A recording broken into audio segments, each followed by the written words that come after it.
আজকের এই ভিডিওটি তোমরা যারা ইন্টারমিডিয়েটের শিক্ষার্থী বা বিভিন্ন কলেজে অধ্যয়নরত আছো বা যারা কলেজে ভর্তি হবা, তোমাদের কলেজের মুহূর্তগুলোতে কিভাবে তোমাদের পড়াশোনা করলে তুমি কলেজের ইয়ার ফাইনাল পরীক্ষাতে ভালো করতে পারবা অথবা টেস্ট পরীক্ষায় ভালো করতে পারবা, তাদের জন্য আজকের ভিডিওটি।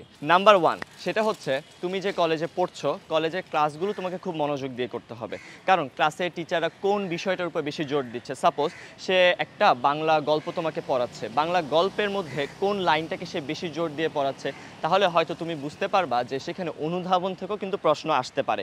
কারণ এই টিচারটাই তো তোমার কলেজের প্রশ্নটি করবে, তাই না? তাহলে ওই প্রশ্নটি তুমি যদি মনোযোগ দিয়ে ভালো করে ক্লাসে বুঝে যাও এবং টিচাররা তোমাকে যে কথাটি বলছে সেটা যদি তুমি খাতায় প্রতিফলন করতে পারো, তাহলে কিন্তু টিচার বুঝবে যে তুমি ক্লাসে খুবই একজন মনোযোগী ছাত্র এবং তুমি কিন্তু খুব ভালোভাবে পড়াশোনা করছো। তাহলে কিন্তু অটোমেটিকভাবেই তুমি নাম্বার পাবে এবং তুমি প্রশ্ন কমনও পাবে।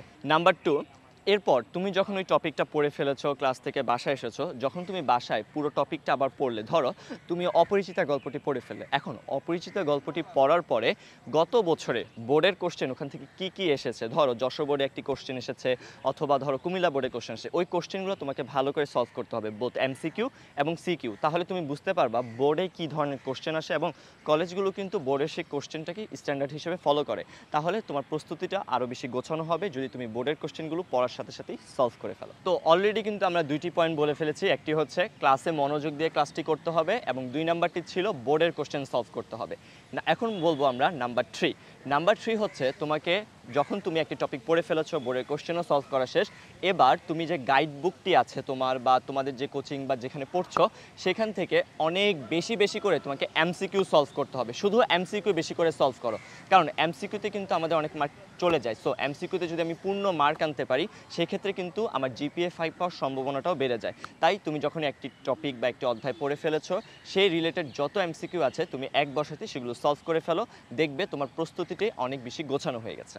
নাম্বার 4, এই বিষয়টি হচ্ছে তুমি যখনই তোমার এমসিকিউ সলভ করা শেষ, এবার তোমাকে যেটা করতে হবে, তোমাকে কলেজ ভিত্তিক সিনিয়র ভাই আপুরা যেভাবে তোমাদের টেস্ট পেপার সলভ করছে ঠিক সেভাবে তুমি একটা টেস্ট পেপার কিনে ভালো ভালো কলেজের বিভিন্ন বোর্ডের টেস্ট পেপারগুলো সলভ করে ফেলো। কারণ এই সকল কলেজেরই কিন্তু টিচাররাই কিন্তু শেষ পর্যন্ত গিয়ে বোর্ডে কোশ্চেন করে। তাহলে তুমি বুঝতে পারবা বিভিন্ন কলেজের টিচাররা কীভাবে চিন্তা করছে এবং কোন বিষয়টির উপর তারা বেশি জোর দিচ্ছে।